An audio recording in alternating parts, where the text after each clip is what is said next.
और बड़ी खबर का रुख करेंगे। पीएम मोदी और भारत के खिलाफ अपमानजनक टिप्पणी के बाद मालदीव के खिलाफ भारत का गुस्सा बढ़ता जा रहा है। इस बीच बड़ी खबर यह भी आ रही है कि जो ट्रैवल एजेंसी ऐप है ईज माई ट्रिप, मालदीव के लिए सभी बुकिंग रद्द कर दी है इसने। नफरती बोल पर मालदीव को एक करारा जवाब है क्योंकि ईज माई ट्रिप को लेकर भी अपडेट है, जिसने अपनी जो सारी बुकिंग्स हैं मालदीव के दौरे के लिए, इस मालदीव के ट्रिप के लिए उनको कैंसिल कर दिया है। देखिए, बड़ी संख्या में भारत से जो टूरिस्ट हैं वो जाते हैं। सो इट मीन्स कि आप भारत का प्रेशर चेक करें, फॉरगेट व्हाट हैज हैपेंड। इस चीज को छोड़ें कि क्या हुआ, इस चीज को छोड़ें कि मिनिस्टर्स फारग हो गए, जस्ट इसकी जो कॉन्सिक्वेंसेस चेक करें, that how influential India is in the region and in Maldives. और इसमें जो है अहमद मालूफ ने इसको कहा कि deeply worried about the escalating situation regarding the sensitive comments about our closest neighbour. ये उनका कहना था। सोशल मीडिया पर उन्होंने ट्वीट भी किया इसके हवाले से, और उन्होंने कहा कि Indians boycotting the Maldives would have a huge impact on our economy and it would be hard for us to recover from such a campaign. Maldives जो है वो एक ऐसा मुल्क है जो कि टूरिज्म पे चलता है और वहाँ पे तकरीबन ईयरली 10 लाख से ज़्यादा इंडियन वहाँ पे जाते हैं और विजिट करते हैं। तकरीबन ये 50 से 55% बनता है उनके टोटल टूरिज्म का। अच्छा, तो आप खुद 50% ऑलमोस्ट जो उनका टूरिज्म से रेवेन्यू होता है वो इंडियंस देते हैं। और अभी इन 48 घंटों के अंदर उनके एक जो है ना वो एक रेडिकल किस्म की एक इस्लामिक गवर्नमेंट आई है, जिन्होंने आके जो है ना वो एक स्टेटमेंट दिया उनके एक मिनिस्टर ने कि जो है वो इंडिया जो है वो इसराइल का पपिट है। एक बदतमीजी के जुमरे में आता है। और मालदीव की गवर्नमेंट ने उसके ऊपर जो स्टेटमेंट जारी की, उन्होंने कहा है कि ये एक इंडिविजुअल एक्ट है, हमारा इससे कोई लेना देना नहीं। जय हिंद दोस्तों। तो पहले मैं आपको वीडियो का टॉपिक समझा देता हूं, उसके बाद वीडियो देखते हैं। दरअसल क्या होता है, मालदीव के लोगों को एहसास हुआ कि यार इस्लाम खतरे में है, तो क्या किया जाए, तो ऐसी सरकार बिठाई जाए जो इस्लाम की रक्षा करे। और एक व्यक्ति जो कि अभी राष्ट्रपति है वहाँ का, वो कह रहा था कि भैया इंडिया को बाहर करेंगे हम, इस्लाम खतरे में है, इंडिया से खतरे में है, तो इंडियंस को हमें बाहर करना है। तो ठीक है, पब्लिक ने समर्थन दिया और वो भाई सत्ता में बैठ गया।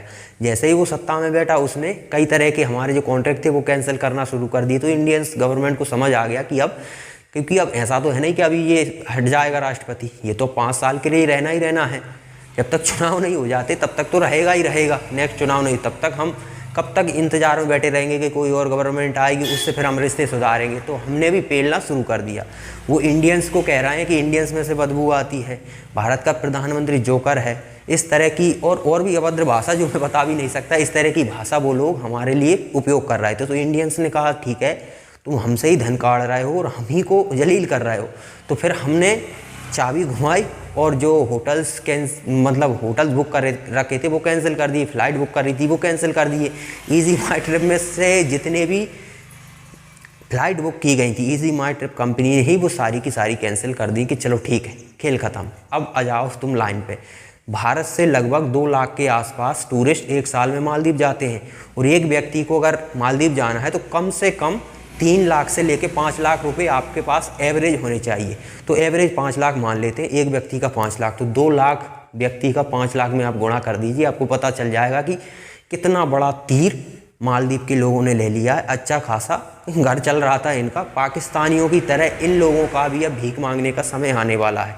तो चलिए अब आगे वीडियो देखते हैं, उसके बाद आखिर में चर्चा करेंगे। भारत का गुस्सा बढ़ता जा रहा है। ईज माई ट्रिप ने कई बुकिंग्स जो हैं यहाँ पर कैंसिल कर दी है मालदीव को लेकर। ये बड़ी जानकारी है। पीएम मोदी के खिलाफ, भारत के खिलाफ अपमानजनक टिप्पणी का मामला, उसके बाद मालदीव के खिलाफ भारत का जो गुस्सा है वो बढ़ता जा रहा है। और इस बीच जो अपडेट है वही जो ट्रैवल एजेंसी ईज माई ट्रिप है उसने अपने मालदीव की बुकिंग को कैंसिल किया है। ये चीज तो मेरे ख्याल में, तो अगर इंडिया एक बात कर रहा है तो इंडिया कैन गो, मेरे ख्याल में उससे ज्यादा आगे जा सकता है इंडिया। बिकॉज अगर आप देखें the way they have progressed, उसकी वजह मेरे ख्याल में ये है कि आप देखें जिस लिहाज से पॉलिटिकल स्टेबिलिटी है वहां पे, मोदी जो है वो रूल कर रहा है पिछले 10 साल से, और अभी फिर दोबारा आगे भी यही है कि अब की बार मोदी सरकार, तो मेरे ख्याल में तो वो ये अचीव कर सकते हैं। लेकिन देखें, आप कंपैरिजन लाइक विद लाइक करें।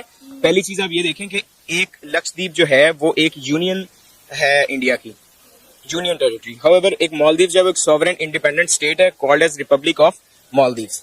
तो ये दोनों के अंदर जो एक कंपैरिजन है ना, वो इस लिहाज से आप करें कि चलें स्पेसिफिकली टूरिज्म के लिहाज से, क्योंकि इंडिया की अगर मैं बात करूं तो इंडिया के पास टूरिज्म में देने के लिए बहुत कुछ है। आप ये ना करें कि इंडिया के पास सिर्फ और सिर्फ एक आइलैंड निकल आया तो जी लाओ, अब इंडिया जो है वो टोटली टूरिज्म मॉडल पे है। इंडिया पहले भी टूरिज्म मॉडल पे है। इंडिया के पास हेरिटेज है, बहुत जबरदस्त कल्चर है। आप देखें मेरे ख्याल में जो जितने भी हमारे एंसेस्टर्स गुजरे हैं, ये जितनी भी रियासतें गुजरी हैं, उनके ज्यादातर अगर हेरिटेज जो है वो इंडिया के अंदर है एज कम्पेयर टू पाकिस्तान। तो अब अलॉन्ग विद दैट अगर एक आइलैंड उनको मिल रहा है तो मेरे ख्याल में तो ये एक बड़ी एक बूस्ट होगा टूरिज्म में। ये देखे ना कि इंडिया के प्राइम मिनिस्टर नरेंद्र मोदी खुद वहां पर जाकर जिस तरह उन्होंने फोटोशूट करवाया, उनकी पिक्चर वायरल हो रही हैं, और जिस तरह हम बाकी बॉलीवुड के स्टार्स की बात करें, सलमान खान, शाहरुख खान, वो भी लक्षद्वीप को लेकर जो है स्टेटस लगा रहे हैं। और मोस्टली इंडियंस ये कह रहे हैं कि आप अब मालदीव का बायकॉट करें और आप लक्षद्वीप को विजिट करें। देखें, इंडिया के पास जो एक बॉलीवुड है ना, वो एक बहुत बड़ी चीज है, ठीक है। उनके जो स्टार्स हैं, Shahrukh Khan, he is a world known star. तो अगर एसआर के एक पोस्ट लगा रहा है तो मेरे ख्याल में उसकी जो रीच जाएगी वो तो अबव स्टार्स है ना। अब ऑन दी अदर हैंड अगर आप मालदीव्स को देखें, हमें मालदीव्स के बारे में बस इतना पता कि वो एक ऐसी कंट्री है जो कि टूरिज्म की वजह से मशहूर है, सही है। अदर देन दैट जो है वहां पे कुछ नहीं है। On the other hand India में मैं फिर वही बात करूंगा कि इंडिया में अगर आप जा रहे हैं ना, अगर मैं फॉर एग्जाम्पल इंडिया जा रहा हूँ, वैसे तो मौका नहीं मिलना मुझे, लेकिन अगर मुझे कभी मौका मिलता है और मैं इंडिया जाता हूँ तो मेरे ख्याल में कि खाली ये नहीं है मेरे पास करने के लिए कि मैं लक्षद्वीप जाऊं और वहां पे बीचेस एंजॉय करूं। अभी ये चले, ये तो अभी एक आया ना आपके पास, इसके अंदर लाइमलाइट में आया। अदर देन दैट मेरे ख्याल में आपके पास उसके अलावा भी बहुत सारी चीजें थी। ये कह रहे हैं अहमद माहलूफ, ट्विटर पर उन्होंने ये ट्वीट किया है। तो उन्होंने कहा कि मैं I call on the government, अपनी हुकूमत को फिर उन्होंने ये कहा कि आप ये जो कुछ कर रहे हैं ये गलत कर रहे हैं, इससे निकलना जो है हमारे लिए बड़ा मुश्किल हो जाएगा और आप ऐसा ना करें। और उन्होंने कहा कि take serious actions to solve the issue as soon as possible. India will always remain our closest neighbours, that's a fact, और we love India and Indians, they are always welcome in Maldives. और ये जो अहमद मालूफ हैं, ये foreign minister हैं मालदीव्स। इनका कहना यह है कि I apologise for the racist comments, जो कि मालदीव्स के कुछ लोगों की तरफ से ये कमेंट्स जो उनके खिलाफ किए गए, मैं उन पर माफी मांगता हूं। तो इसका मतलब है कि मालदीव्स की कुछ अथॉरिटीज जो है वो इसके ऊपर माफी मांग रही हैं। ऐसा क्यों है? तो ऐसा इसलिए कि वो उन्होंने खुद ही बता दिया कि वो ये समझते हैं कि ये महंगा पड़ सकता है मालदीव्स के लिए। एक तरफ ये है, तो दूसरी तरफ ये बात भी सामने आ रही है कि इंडिया की तरफ से बड़ा सख्त इसके ऊपर स्टैंड लिया गया है और मालदीव्स गवर्नमेंट तक जो मैसेज कन्वे किया गया है वो ये है कि ये एक्सेप्टेबल नहीं है। 40 घंटों में आप ये हिसाब लगा लें 3 से 4 हजार टिकट्स जो हैं, एयर टिकट्स, वो कैंसिल हो चुकी है मालदीव्स की। 10,000 के करीब होटल बुकिंग कैंसिल हो चुकी हैं। अब जाहिर है उनकी ये इकोनॉमी को बहुत ज्यादा इफेक्ट करेगी, क्योंकि 50% उनकी इकोनॉमी इसके ऊपर डिपेंड कर रही है, इंडियंस के ऊपर। ये खबर सुनिए कि उन्होंने अपने उस मिनिस्टर को जो है वो डिसमिस कर दिया, उस मिनिस्टर को हटा दिया है। देखिए, आप पंगा ले नहीं सकते। आपकी 50% इकोनॉमी जो है वो डिपेंड कर रही है इस चीज के ऊपर कि इंडियंस आते हैं और आके जहाँ पे आप प्रमोट करते हैं, आपके इलाकों को प्रमोट करते हैं, आपको रेवेन्यू देते हैं, आपकी होटल इंडस्ट्री यूज होती है, आपकी बस इंडस्ट्री यूज होती है, आपकी सारी इंडस्ट्री यूज होती है। भैया, मालदीव के लोगों ने उड़ता हुआ तीर ले लिया है और वो तीर दिखना भी शुरू हो गया है। 1-2 दिन में ही बहुत बड़ा नुकसान हमने मालदीव का कर दिया है। अब आप बताइए कि 80% उनकी जो इकोनॉमी है वो किस पर डिपेंड है? सिर्फ और सिर्फ टूरिज्म पर। टूरिज्म में लगभग 30 से 40% इंडियंस डिपेंड करता है उनके, वो सब खत्म हो जाएंगे। बचे बाकी के जो विदेशी टूरिस्ट वहाँ पर आते हैं, तो उन विदेशी टूरिस्ट के लिए हम लक्षद्वीप में तैयारी कर रहे हैं। यानी कि वो मालदीव जाते हैं, वो लक्षद्वीप आएंगे। क्यों आएंगे? क्योंकि लक्षद्वीप में उन्हें सुरक्षा मिलेगी। कोई व्यक्ति अपने परिवार के साथ जाएगा तो उसके लिए सबसे ज़रूरी क्या है? थोड़ा धन ज़्यादा खर्च हो जाए तो चलेगा, लेकिन अपने और अपनी परिवार की सुरक्षा ज़्यादा ज़रूरी है। और मालदीव में तो उन लोगों को पता चल गया कि भैया इस्लाम खतरे में है, तो वो तो अब 72 गुरुओं के पास भेजेंगे लोगों को। स्वाभाविक है, ये पाकिस्तान में कोई टूरिस्ट क्यों नहीं जाते? किसकी लिंचिंग कर रहे हैं ये लोग? तो वही यहाँ होने वाला है। और यहाँ अभी शुरुआत है, अभी तो रेडिकलाइजिंग चरम पर आना बाकी है मालदीव में, तो वो उसकी शुरुआत हो चुकी है।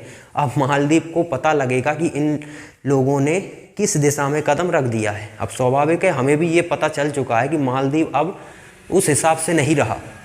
नेपाल है, श्रीलंका है, ये लोग चीन की गोदी में भले ही जाकर बैठ जाएं, लेकिन ये लोग रेडिकलाइज तो नहीं हो सकते। इस तरह की हरकत तो ये नहीं करेंगे। बांग्लादेश कर सकता है, लेकिन अभी वहाँ पर सरकार जो है उसे पता है कि सर्वाइव करना है तो इंडिया के साथ चलने में फ़ायदा है। तो वहाँ अभी उस हिसाब से हालांकि रेडिकलाइजिंग वहाँ पर है, लेकिन उस हिसाब का नहीं है।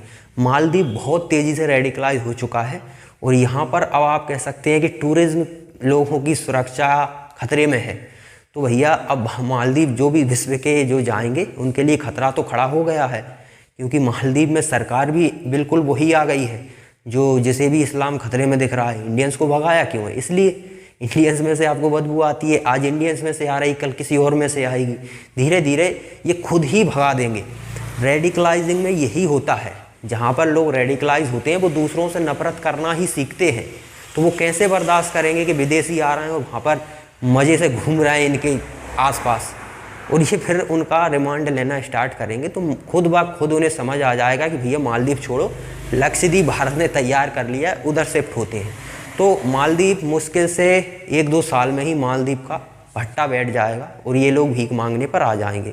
हम लोग सुरक्षा देते थे, अब सुरक्षा की जिम्मेदारी हालांकि चीन दे सकता है, देगा तो, क्योंकि चीन पर ही डिपेंड करता है। जो हमलावर हैं, जो डाकू हैं, जिनसे हम सुरक्षा करते थे, अब उनसे सुरक्षा चीन को करनी पड़ेगी। अगर चीन नहीं करता है तो फिर वहाँ टूरिस्ट तो पूरी तरह से ठप हो जाएगा।